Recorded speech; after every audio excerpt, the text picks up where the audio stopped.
Boa noite, meu irmão, minha irmã, meu amigo, minha amiga.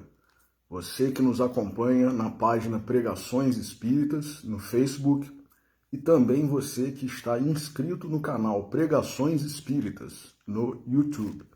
Sejam todos muito bem-vindos a mais uma pregação de sábado às 20 horas, hoje, dia 20 de agosto de 2022. Como leitura preparatória para a nossa prece, nós vamos ler do Evangelho de João, capítulo 4, versículos 1 a 42. É o episódio da mulher samaritana. Assim, quando Jesus soube que os fariseus tinham ouvido que Jesus fazia e batizava mais discípulos do que João, ainda que Jesus mesmo não batizasse mais os seus discípulos, ele deixou a Judéia e partiu novamente para a Galiléia. Era necessário ele passar pela Samaria. Assim, dirigiu-se a uma cidade da Samaria chamada Sicar, próximo do lugar que Jacó deu a José, seu filho. Estava ali a fonte de Jacó. Desse modo, Jesus, cansado da jornada, estava sentado sobre a fonte. Era quase a hora sexta. Vem uma mulher de Samaria tirar a água. Jesus lhe diz: dá-me de beber. Pois os seus discípulos haviam ido à cidade a fim de comprarem alimentos.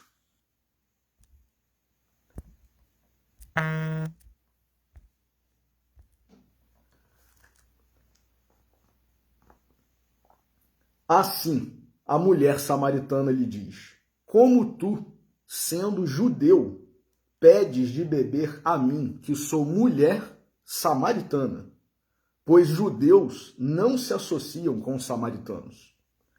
Em resposta, Jesus lhe disse: se conhecesses o dom de Deus e quem é aquele que te diz dá-me de beber, tu lhe pedirias e ele te daria água viva. Ela lhe diz: Senhor, nem tens vasilha, e o poço é profundo. Portanto, donde tens a água viva? Porventura, tu és maior do que o nosso pai Jacó, que nos deu o poço, do qual ele mesmo bebeu, como também seus filhos e seu rebanho? Em resposta, disse-lhe Jesus: todo aquele que bebe desta água terá sede novamente. Mas quem beber da água que eu lhe der, nunca mais terá sede. Ao contrário, a água que eu lhe der se tornará nele uma fonte de água jorrando para a vida eterna. A mulher diz para ele: Senhor, dá-me desta água, para que eu não tenha sede, nem percorra até aqui para tirar água. Ele lhe diz: vai, chama o teu varão e vem aqui. Em resposta, disse-lhe a mulher: não tenho varão. Jesus lhe diz: disseste bem, não tenho varão, pois tiveste 5 varões, e o que agora tens não é teu varão. Nisto disseste a verdade. A mulher lhe diz: Senhor, observo que tu és profeta. Nossos pais adoraram neste monte, mas vós dizeis que em Jerusalém é o lugar onde é necessário adorar. Jesus lhe diz: crede em mim, mulher, porque vem a hora quando nem neste monte, nem em Jerusalém adorareis ao Pai. Vós adorais o que não conheceis. Nós adoramos o que conhecemos, porque a salvação é dos judeus. Mas vem a hora, e é agora, quando os verdadeiros adoradores adorarão ao Pai em espírito e verdade, pois também o Pai busca os que assim o adoram. Deus é espírito, e aqueles que o adoram devem adorá-lo em espírito e verdade. A mulher lhe diz: sei que vem o Messias, chamado Cristo. Quando ele vier, nos anunciará todas as coisas. Jesus lhe diz: sou eu, o que te fala. Neste momento, chegaram os seus discípulos e se maravilharam de que estivesse falando com uma mulher. Todavia, ninguém disse que buscais ou por que falas com ela. Assim, a mulher deixou seu cântaro, partiu para a cidade e dizia aos homens: Vinde e vede, um homem que me disse tudo quanto fiz. Porventura, não é ele o Cristo? Saindo da cidade, vieram até ele. Nesse ínterim, os discípulos lhe rogavam, dizendo: Rabi, come. Ele, porém, lhes disse: Eu tenho para comer uma comida que vós não conheceis. Diziam então os discípulos uns aos outros: Porventura, alguém lhe trouxe algo de comer? Jesus lhe diz: A minha comida é que eu faça a vontade daquele que me enviou e complete sua obra. Não dizeis vós que há ainda 4 meses até vir a colheita? Eis que eu vos digo, levantai os vossos olhos e contemplai os campos, que já estão brancos para a colheita. Quem colhe, recebe recompensa e recolhe fruto para a vida eterna, para que se alegre tanto o que semeia quanto o que colhe. Pois neste caso é verdadeira a palavra, um é o semeador e outro é o ceifeiro. Eu vos enviei para colher o que não labutastes. Outros labutaram, e vós entrastes na labuta deles. E muitos dos samaritanos daquela cidade creram nele, por causa da palavra da mulher que testemunhou. Ele me disse todas as coisas que fiz. Os samaritanos então vieram até ele, rogando-lhe para permanecer com eles. Ele permaneceu ali 2 dias. E muitos mais creram, por causa da sua palavra. Diziam à mulher: Não mais por causa da tua fala. Cremos por nós mesmos, pois ouvimos e sabemos que é verdadeiramente o Salvador do mundo. Vamos fazer a nossa oração. Senhor Jesus, nosso Mestre, Deus, nosso Pai, amigos e benfeitores espirituais, espíritos familiares e simpáticos, nossos anjos guardiães. A todos vós pedimos a bênção, a intercessão, a inspiração para, neste momento em que estamos reunidos em Teu nome, Senhor, possamos apreender da melhor forma tudo que nos será trazido na noite de hoje e antecipadamente gratos por esta bênção, por esta oportunidade, por mais esta lição. Pedimos permissão para iniciar a pregação de hoje. Que assim seja, Senhor. Meus irmãos, esta passagem da mulher samaritana é maravilhosa. Não por acaso é uma das passagens preferidas de minha mãe, Glenda Rezende. E realmente é uma passagem maravilhosa, porque tem inúmeras lições nessa passagem. Nós não vamos abordar todas elas, porque o nosso tempo é curto. E são tantas que não caberiam em apenas 1 hora de reflexão. Mas, considerando o que nós acabamos de ler e o que Jesus disse a essa mulher e também aos discípulos que chegaram quando ele ainda estava falando com a mulher samaritana e preocupados, embora não tenham expressado por que Jesus estava a falar com uma mulher e ainda por cima samaritana, porque todos nós sabemos, nós cristãos, que havia um preconceito enorme dos judeus em relação aos outros povos, povos irmãos, povos próximos, mas em especial aos samaritanos, que eram chamados, inclusive, pelos judeus de cachorros de estrada. Então, eles não admitiam que houvesse interação, diálogo, participação entre judeus e samaritanos. E também nós sabemos que a mulher, naquela época, sofria também um preconceito enorme, muito maior do que o que existe até hoje. Mas, sendo mulher e ainda por cima samaritana, dá para imaginar o que essa mulher não sofria em relação a preconceito. E Jesus, quebrando todos os paradigmas, todas as regras, todos os costumes, se dirige a ela. E esse diálogo maravilhoso que é estabelecido entre eles, não somente faz essa mulher mudar de opinião, porque quando a gente age de forma preconceituosa com algumas pessoas, é normal, é lógico, digamos assim, é compreensível que a pessoa também devolva um comportamento, uma postura também preconceituosa em relação a nós. É uma reciprocidade natural com o nosso estágio evolutivo, né, de habitantes de mundo de provas e expiações, segundo degrau na escala evolutiva dos mundos. Então, geralmente, a gente também exerce uma resposta, uma contrapartida no mesmo nível, parecido, né?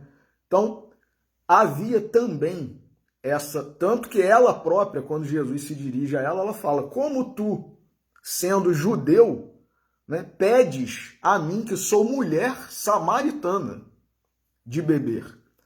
Então, ela também estava naquele padrão de comportamento dos que sofriam o preconceito e devolviam também da mesma forma.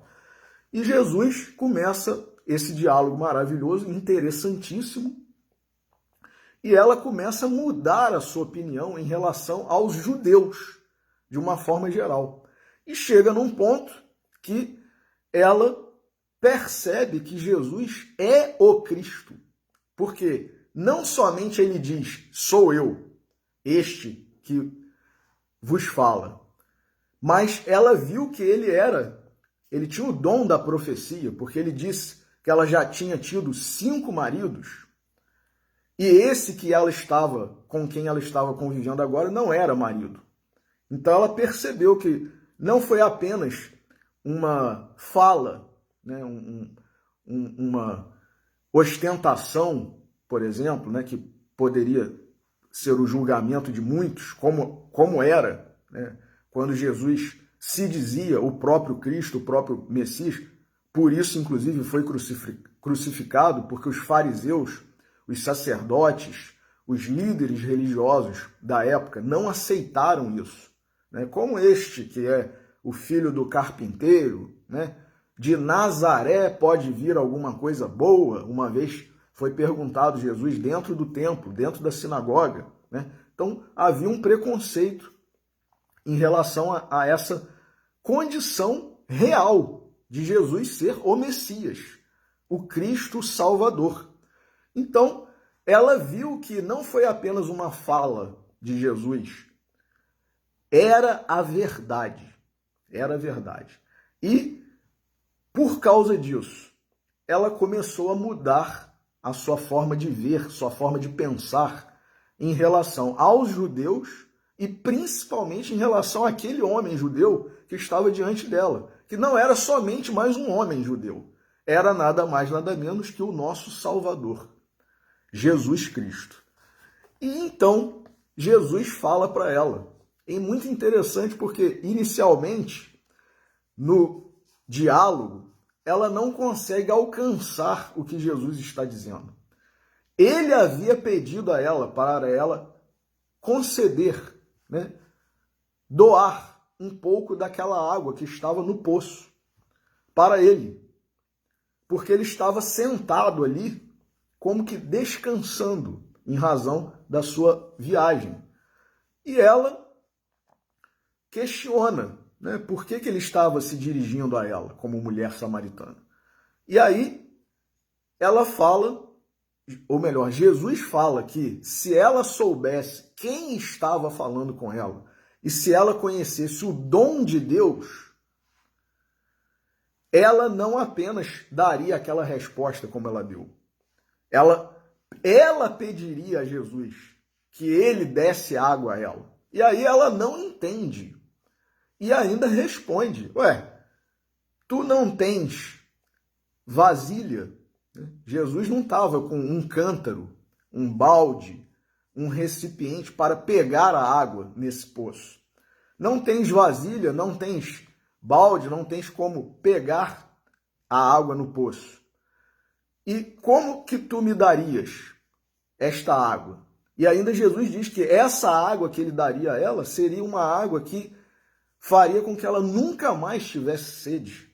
E aí ela, então, mesmo ela com a lógica do raciocínio, dizendo, bom, ele não tem como me dar água, porque ele não tem vasilha, não tem balde, não tem nada aqui que proporcione essa entrega de água a mim, mas ele está falando que tem uma água aí que vai me dessedentar para o resto da vida, então eu quero, né? Então dá-me, Senhor, desta água, para que eu não, ainda por cima ela ainda pensou assim, que aí eu não vou precisar voltar aqui, né, de novo, eu não vou ter nunca mais sede, eu não vou precisar ficar vindo aqui no poço toda vez para pegar água, percorrer esse caminho todo, voltar com o cântaro, com a vasilha cheia, pesada.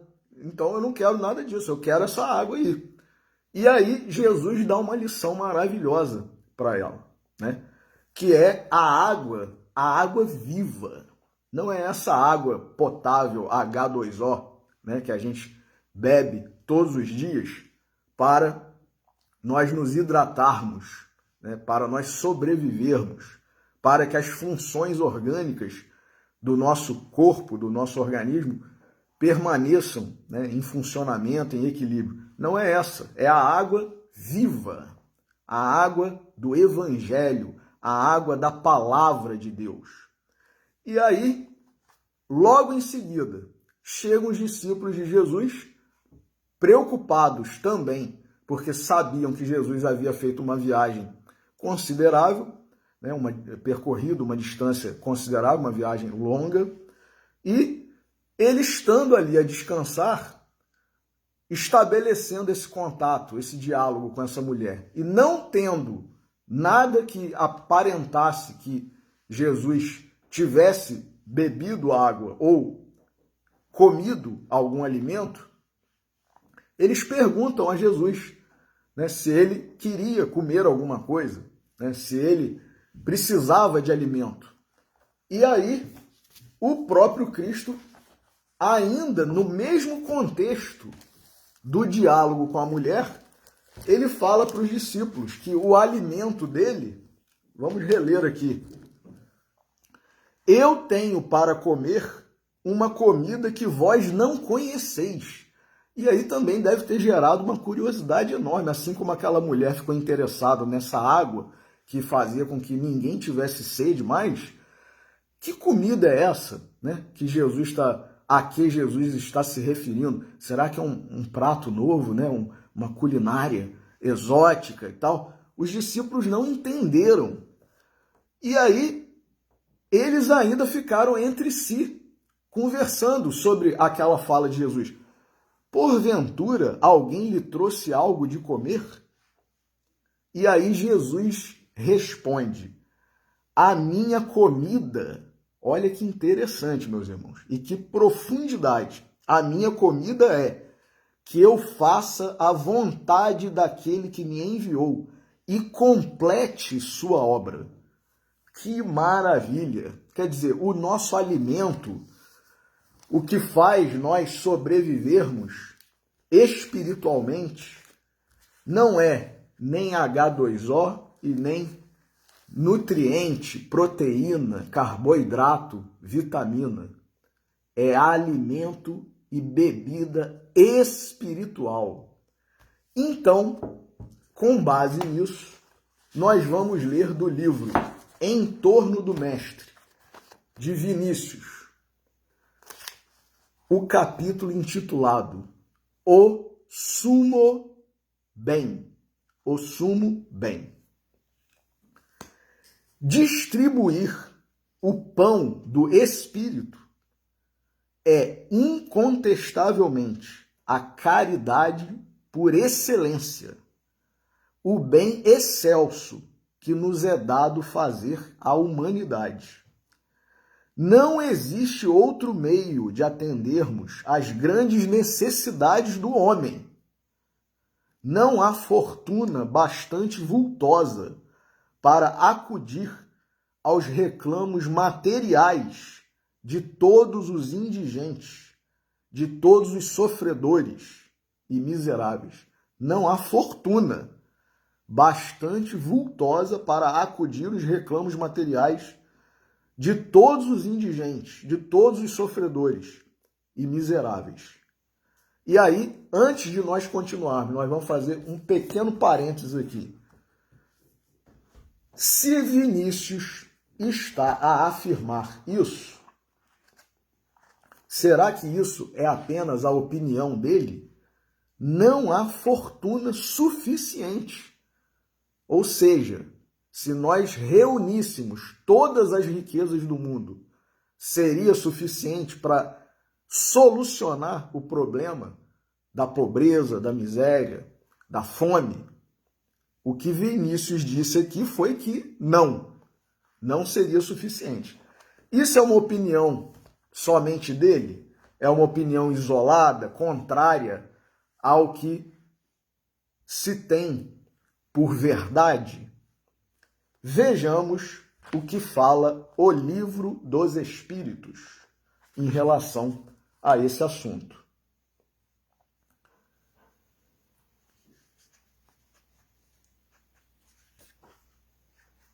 Questão 806 do Livro dos Espíritos.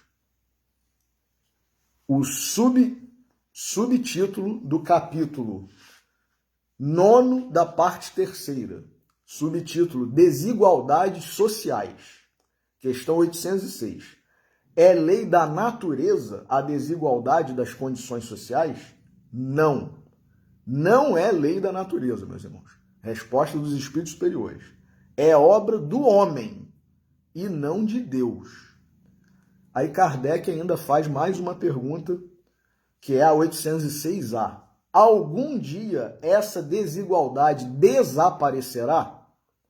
Vamos ver se existe, então, agora uma contradição entre o que Vinícius disse e o que os espíritos superiores vão responder. Algum dia essa desigualdade desaparecerá?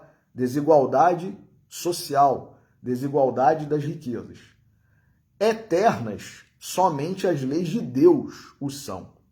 Não vês que dia a dia ela gradualmente se apaga? Ela quem? Ou o quê? A desigualdade. Os espíritos superiores disseram que dia a dia ela diminui. E aí muitos de nós vamos dizer, mas não é isso que parece estar acontecendo. Parece que as desigualdades estão aumentando, se agravando, né? A fome no mundo. Os espíritos superiores naquela época disseram que não vês que dia a dia ela gradualmente se apaga? Desaparecerá. Os espíritos superiores afirmaram, ela vai desaparecer quando o egoísmo e o orgulho deixarem de predominar. Então, o problema da desigualdade, da miséria, da fome, é proveniente de quê? Do egoísmo e do orgulho. Do egoísmo e do orgulho dos outros em relação aos pobres, em relação aos miseráveis, também. Mas das próprias pessoas que estão nessas condições. Por quê? Dizem aqui os espíritos, né?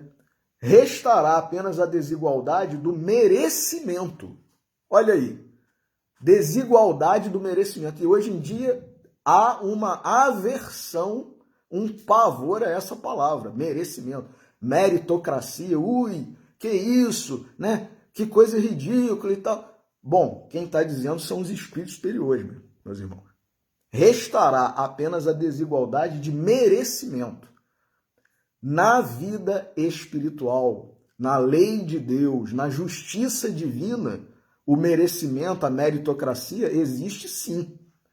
Tudo que nos acontece, de bom ou de ruim, é de acordo com o nosso merecimento. É a lei de causa e efeito, a lei de ação e reação, a lei de justiça. Dia virá em que os membros da grande família dos filhos de Deus deixarão de considerar-se como de sangue mais ou menos puro. Só o espírito é mais ou menos puro. E isso não depende da posição social.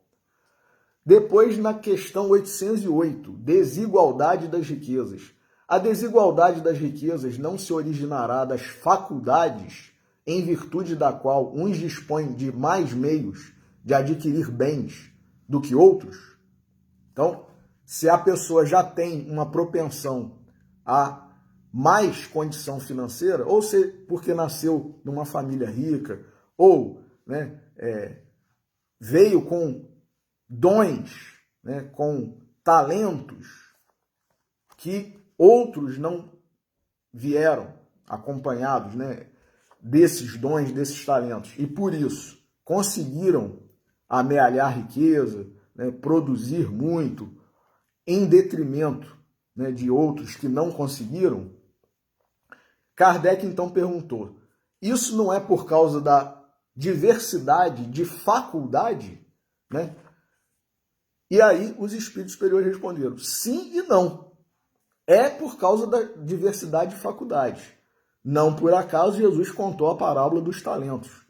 Foi injustiça de Deus dar 5 talentos a um, 2 a outro e 1 a um terceiro? Porque um recebeu 5, o outro recebeu 2 e o outro recebeu apenas 1. Isso é injustiça? Deus privilegia alguns em detrimento de outros? Não. Isso é de acordo com a capacidade de cada um de nós. Um recebeu 5 porque tinha capacidade de lidar, de administrar 5 talentos. O outro recebeu 2 porque tinha capacidade, tinha habilidade, tinha condições de administrar, de lidar com 2 talentos. E o outro recebeu 1.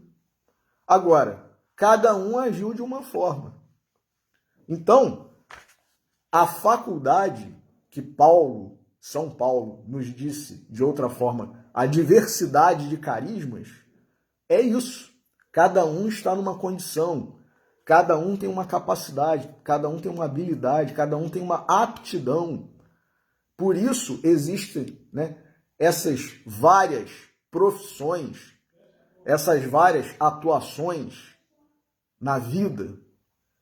E os espíritos disseram, a desigualdade das riquezas é sim por causa da diferença, da diversidade de faculdades, mas não somente. Porque eles falam aqui da velhacaria e do roubo. Que dizes? Quer dizer, tem muitos que se tornam ricos por causa de velhacaria, de roubo, de desonestidade, de apropriação indébita. Então, depois Kardec ainda pergunta, na questão 811, questão polêmica essa, que gera discussão, Será possível e já terá existido a igualdade absoluta das riquezas? Será possível e já terá existido a igualdade absoluta? Todo mundo no mesmo nível de riqueza ou nas mesmas condições sociais. Será possível? Já terá existido? Não, nem é possível. Espíritos superiores que estão respondendo. Não, nem é possível. A isso se opõe a diversidade das faculdades. Olha aí é que entra a questão da diversidade das faculdades. Um tem habilidade para lidar com dinheiro, o outro não tem. Pode-se conceder o mesmo valor, a mesma quantia, a mesma quantidade de talentos. 5 talentos para um, 5 talentos para o outro. Um vai administrar de uma forma, o outro de outra. Então, não é possível, no nosso nível espiritual, igualdade absoluta de riquezas. Não é possível. Nunca existiu e nem vai existir. A isso se opõe a diversidade das faculdades e dos caracteres. Aí Kardec ainda vai mais uma vez, vai além, vai mais fundo. Há, no entanto, homens que julgam ser esse remédio, a igualdade das riquezas, o remédio aos males da sociedade. Então, se a gente conseguir igualar, né, colocar todo mundo na mesma condição e tal, acabou a pobreza, acabou, né, as diferenças, as desigualdades sociais. Que pensais a respeito? Kardec perguntou para os espíritos superiores. Os espíritos superiores disseram: são sistemáticos esses tais, ou ambiciosos, cheios de inveja. Não compreendem que a igualdade com que sonham seria a curto prazo desfeita pela força das coisas. Combatei o egoísmo, que é a vossa chaga social, e não corrais atrás de quimeras. Quer dizer, vocês querem resolver o problema das diferenças sociais, das desigualdades sociais? Então combatam o egoísmo. Esse que é o problema, a chaga social. A chaga social. De ricos e de pobres. Não é somente de ricos, não. De ricos e de pobres. De todos nós, habitantes de um mundo de provas e expiações. Então, voltando aqui ao texto de Vinícius, o sumo bem. Não existe outro meio de atendermos às grandes necessidades do homem. Não há fortuna bastante vultosa para acudir aos reclamos materiais de todos os indigentes, de todos os sofredores, todos os miseráveis. Demais, o pão do corpo tem que ser distribuído todos os dias, continuamente, aos mesmos indivíduos. Só o pão do espírito, uma vez ingerido, sacia para sempre. Olha aí o que Jesus falou, tanto para a mulher samaritana, quanto para os seus próprios discípulos. O pão do espírito, uma vez ingerido, sacia para sempre. Só a água viva aplaca a sede por completo e se transforma em fonte interior, manando para a eternidade. As necessidades do corpo são insaciáveis e complexas. São insaciáveis porque cotidianamente se apresentam sob os mesmos aspectos. São complexas porque são várias e múltiplas. O pão para a boca é de todos os dias. O vestuário e o calçado se rompem e consomem, reclamando reformas constantes. O teto que serve de abrigo ao corpo está sujeito à ação das intempéries, exigindo reparos de certo em certo tempo. De vez em quando a gente tem que fazer uma reforma, uma pintura, chamar um bombeiro hidráulico, um pedreiro, um pintor, né, para acertar alguma coisa. Então, tudo isso, temos que nos alimentar todos os dias, temos que beber água todos os dias, temos que nos preocupar com a nossa roupa, com o nosso vestuário, com a nossa higiene, todos os dias. É isso que Vinícius está falando aqui. As enfermidades são multiformes, surgem do interior e vêm também do exterior. A cura de uma, quando possível, não evita o aparecimento de outra. Até mesmo as pessoas que foram curadas por Jesus, diz Emmanuel, voltaram a enfermar. Por quê? Porque, segundo Emmanuel, o próprio Emmanuel, onde não há corpos, onde não há almas, onde não há espíritos enfermos, não há corpos enfermiços. Nós somos espíritos enfermos. As nossas almas, nós, almas, espíritos encarnados, nós somos enfermos espiritualmente. Enquanto enfermos, vamos enfermar nos nossos corpos. Quando não estivermos mais enfermos espiritualmente, não teremos doenças nos nossos corpos. É isso que Emmanuel está dizendo. E Vinícius também. A cura de uma, quando possível, não evita o aparecimento de outra. Se esse está farto, aquele está nu.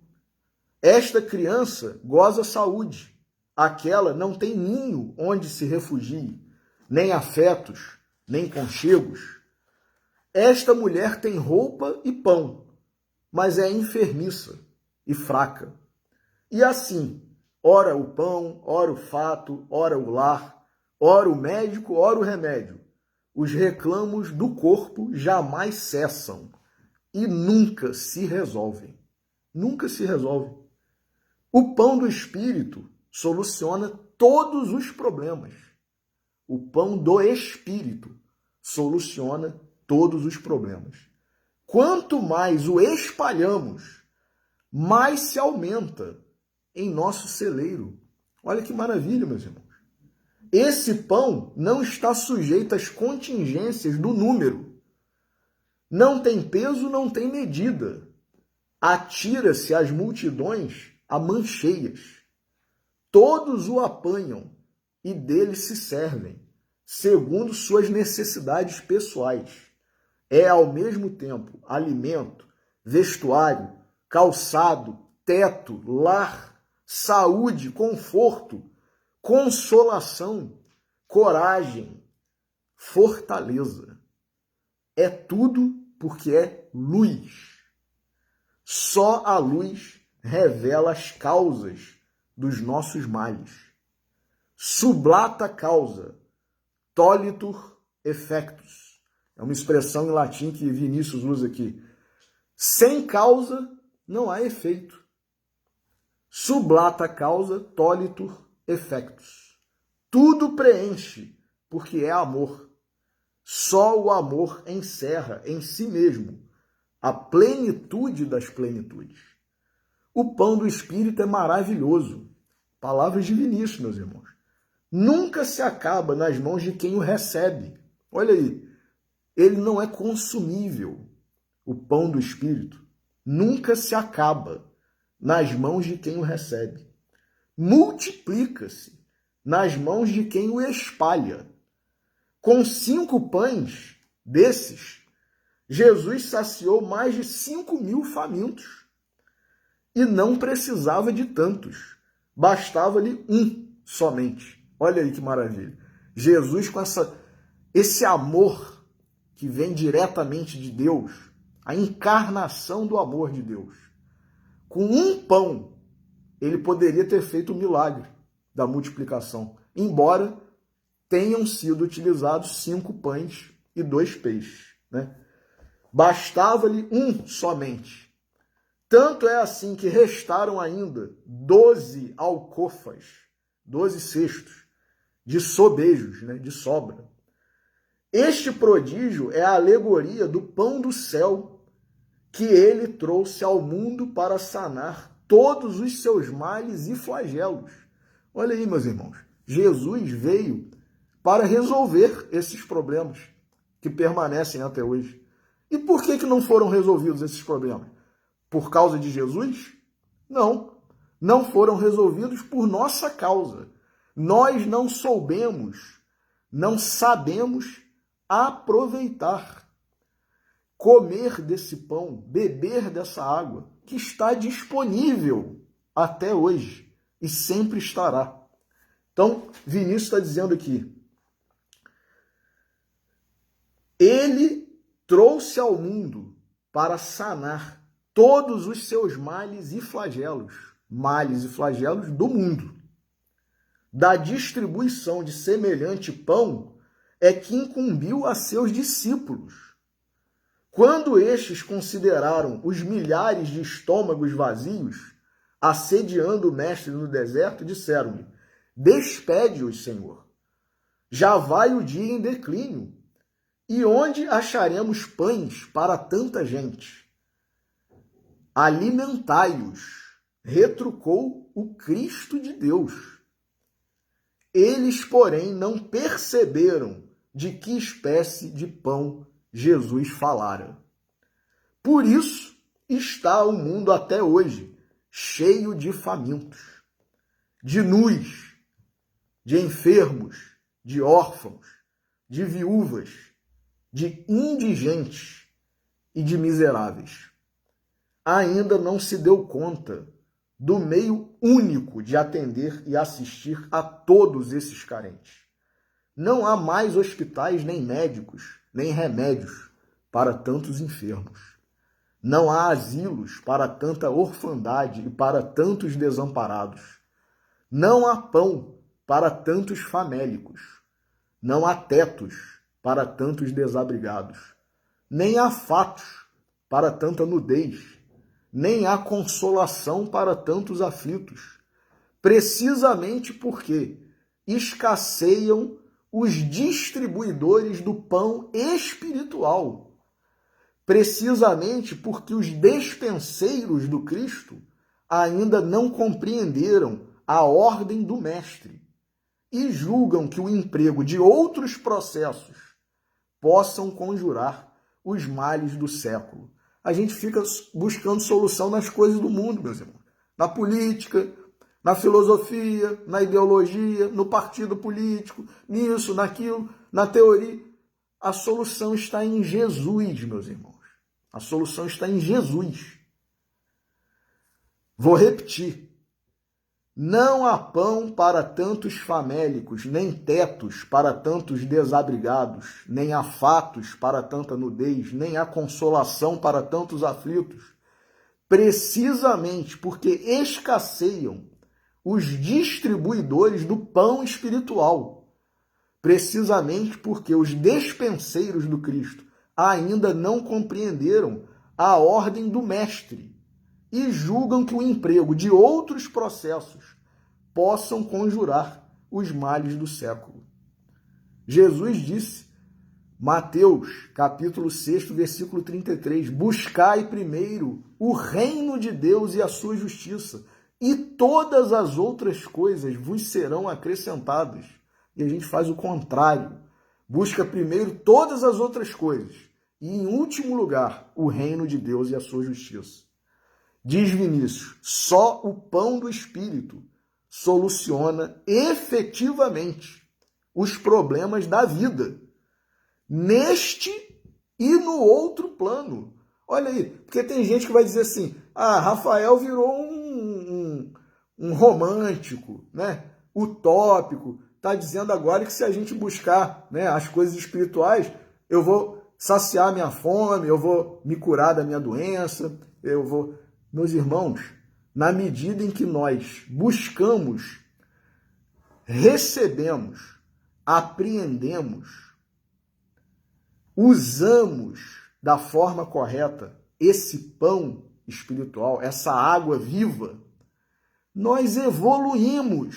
Quando a gente evolui, a gente está se distanciando desses males, dessas mazelas, desse mundo de provas e expiações. É isso. Nos mundos mais adiantados não existe isso. É isso que Vinícius, que Kardec, que o próprio Cristo estão a dizer para nós. Esses males são condizentes com esse mundo em que nós estamos. Jesus falou, os pobres sempre os tendes convosco, mas a mim nem sempre me tendes. E a gente fica envolvido só com as coisas do mundo, com as coisas materiais, procurando solucionar primeiro esses problemas. E os problemas espirituais ficam para depois.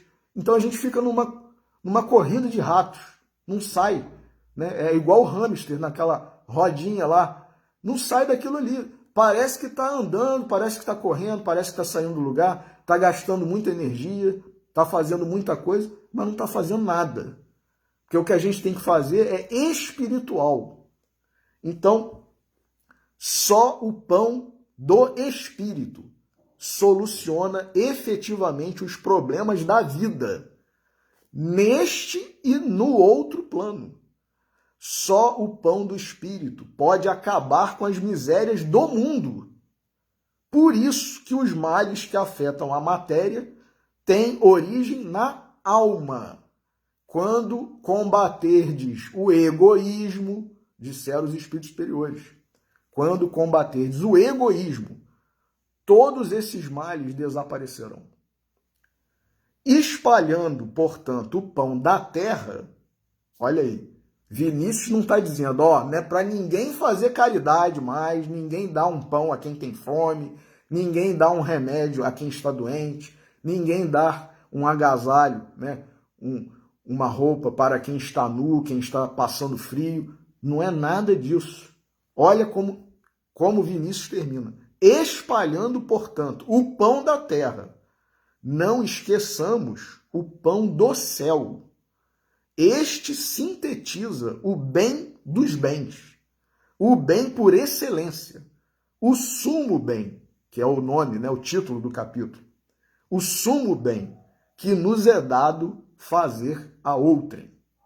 Então, esse é o principal.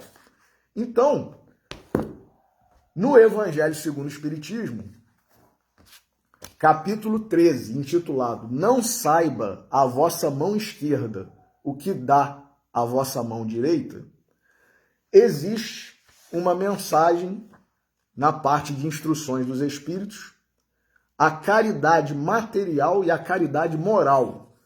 O Espírito que deu essa mensagem é a irmã Rosália, em Paris, 1860. E ela fala, num determinado trecho da mensagem, o seguinte: desejo compreendais bem o que seja a caridade moral, que todos podem praticar, que nada custa, materialmente falando, porém, que é a mais difícil de exercer-se. A caridade moral consiste em se suportarem umas às outras as criaturas, que é o que menos fazeis nesse mundo inferior, onde vos achais por agora encarnados. Grande mérito há, crede-me, em um homem saber calar-se, deixando fale o outro, mais tolo do que ele. É um gênero de caridade isso. Saber ser surdo quando uma palavra zombeteira se escapa de uma boca habituada a escarnecer. Não ver o sorriso de desdém com que vos recebem pessoas que muitas vezes erradamente se supõem acima de vós, quando na vida espírita a única real estão, não raro, muito abaixo. Constitui merecimento não do ponto de vista da humildade, mas da caridade, porquanto não dar atenção ao mal proceder de outrem é caridade moral. Essa caridade, no entanto, não deve obstar a outra. Olha aí, olha a congruência. Irmã Rosália, Vinícius, Allan Kardec. Essa caridade, no entanto, não deve obstar a outra. Tende, porém, cuidado, principalmente em não tratar com desprezo o vosso semelhante. Lembrai-vos de tudo o que já vos tenho dito. Tende presente sempre que, repelindo um pobre, talvez repilais um espírito que vos foi caro e que, no momento, se encontra em posição inferior à sua, à vossa. Encontrei aqui, ela falando, a irmã Rosália, encontrei aqui, no plano espiritual, um dos pobres da terra a quem, por felicidade, eu puder auxiliar algumas vezes e ao qual, a meu turno, tenho agora de implorar auxílio. Lembrai-vos de que Jesus disse que todos somos irmãos e pensai sempre nisso, antes de repelirdes o leproso ou o mendigo. A Deus, pensai nos que sofrem e orai. E aí, a outra mensagem, que é de um espírito protetor de Lyon, 1860, diz: meus amigos, há muitos dentre vós têm ouvido dizer: como hei de fazer caridade se a miúde nem mesmo do necessário dispõe?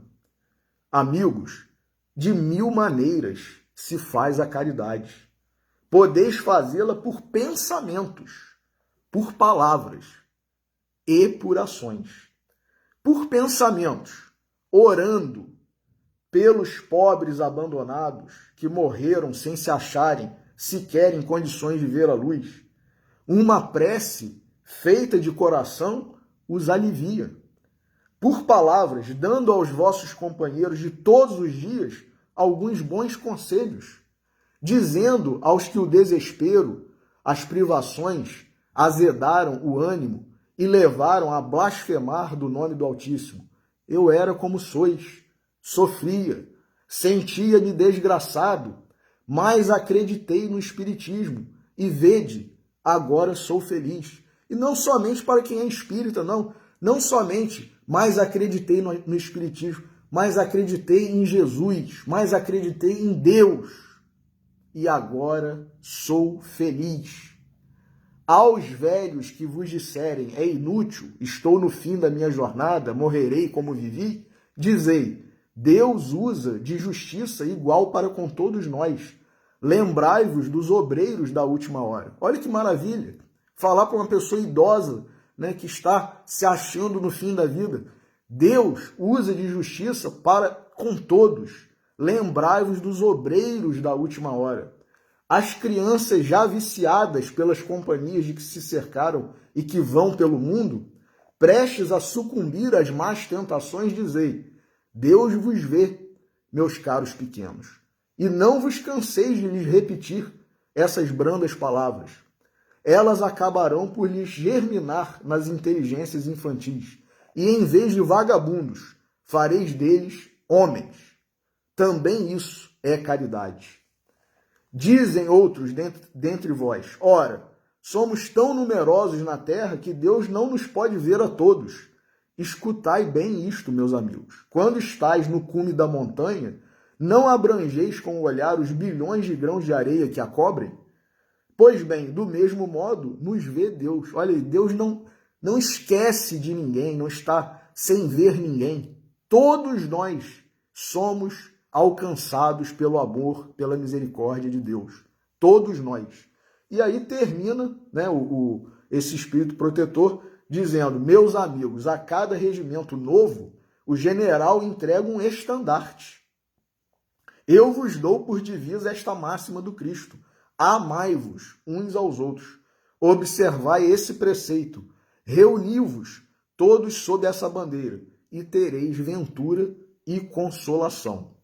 Então, olha que maravilha. Caridade material e caridade moral está ao alcance de todos nós. Não tem problema. E aí, para terminar, então, nós vamos ler do livro Vinha de Luz, de Emmanuel, psicografado por Francisco Cândido Xavier, capítulo 10, intitulado Levantai os olhos. E eis que eu vos digo, levantai os vossos olhos e vede as terras, que já estão brancas para a colheita. Jesus, no Evangelho de João, capítulo 4, versículo 35. O mundo está cheio de trabalhos ligados ao estômago. A existência terrestre permanece transbordando emoções relativas ao sexo. Ninguém contesta o fundamento sagrado de ambos. Entretanto, não podemos estacionar numa ou noutra expressão. Há que levantar os olhos e devassar zonas mais altas. É preciso cogitar da colheita de valores novos, atendendo ao nosso próprio celeiro. Não se resume a vida a fenômenos de nutrição, nem simplesmente a continuidade da espécie. Laborioso serviço de iluminação espiritual requisita o homem. Valiosos conhecimentos reclamam-no as esferas superiores. Verdades eternas proclamam que a felicidade não é um mito, que a vida não constitui apenas o curto período de manifestações carnais na Terra, que a paz é tesouro dos filhos de Deus, que a grandeza divina é a maravilhosa destinação das criaturas. No entanto, para receber tão altos dons, é indispensável erguer os olhos, elevar o entendimento e santificar os raciocínios. É imprescindível alçar a lâmpada sublime da fé acima das sombras. Irmão muito amado, que te conservas sob a divina árvore da vida, não te fixes somente nos frutos da oportunidade perdida que deixaste apodrecer ao abandono. Não te encarceres no campo inferior a contemplar tristezas, fracassos, desenganos. Olha para o alto, repara as frondes imortais, balouçando-se ao sopro da providência divina. Dá-te aos labores da ceifa e observa que se as raízes ainda se demoram presas ao solo, os ramos viridentes, cheios de frutos substanciosos, avançam no infinito, na direção dos céus. Então, meus irmãos, é olhar para cima, para o alto, para as coisas espirituais, para as coisas de Deus, para Jesus. Nós ficamos presos às coisas do mundo, nós ficamos presos a Jesus crucificado. Jesus não é aquilo, aquela imagem que está lá, né, presa nas nossas mentes. O Cristo crucificado, Jesus é o Jesus ressurrecto. É o Jesus que não morreu, que está vivo, meus irmãos, querendo resolver os nossos problemas, mas precisando que nós olhemos para cima, precisando que nós busquemos Ele, nós o busquemos. Porque se a gente quiser ficar olhando para baixo, ficar olhando para o chão, como que a gente vai ver esse que é o emissário de Deus, esse que está na maior das alturas, mas também está perto de nós, querendo nos socorrer, querendo acabar com todos os problemas do mundo, mundo em que nós estamos fazendo com que os problemas permaneçam. Então a gente tem que olhar para o alto, olhar para cima, buscar Jesus, buscar Deus, buscar primeiro o reino de Deus e a sua justiça, e todas as outras coisas nos serão acrescentadas, né? Então, que a gente possa buscar não somente receber o sumo bem, a água viva, o pão espiritual, mas também na medida das nossas possibilidades, das nossas capacidades, como pequenos despenseiros, pequenos colaboradores, né, na medida das nossas possibilidades, né, os despenseiros, os distribuidores do pão espiritual, ainda que seja uma migalha, distribuir o pão espiritual de verdade e não somente o pão material. O pão material, porque ninguém consegue, né, prestar atenção numa pregação, numa palestra, numa aula, se tiver de estômago vazio. Por isso, muitas casas espíritas fazem o café da manhã, né, proporcionam o café para quem não tem condições de se alimentar, para que, uma vez adentrando a sala, adentrando o templo, né, o salão de pregação, possam se concentrar, ouvir e não ficar distraídos, né, desconcentrados, por causa da fraqueza, né, da falta de nutrição. Então, é fazer a caridade material, mas não somente, principalmente a caridade espiritual, a água viva, o pão espiritual. Então, fica essa lição maravilhosa aí do nosso Mestre Jesus, essa passagem da mulher samaritana, maravilhosa, que entendeu, depois desse diálogo, e não somente entendeu e modificou a sua postura perante a vida, como passou a convidar os seus conterrâneos para que eles crescem também, para que eles se alimentassem, para que eles bebessem dessa água maravilhosa. Então façamos isso também, né? E que Jesus nos abençoe, né, permitindo que nós encerremos a nossa reflexão de hoje, que todos tenhamos um final de sábado de paz, de bênçãos, um domingo também de muita paz, muitas realizações, e uma semana ótima de trabalho, de alimento espiritual, de água viva e tudo que Jesus quer de bem para todos nós. Então, uma boa noite a todos, muito obrigado mais uma vez pela audiência, que Deus nos abençoe.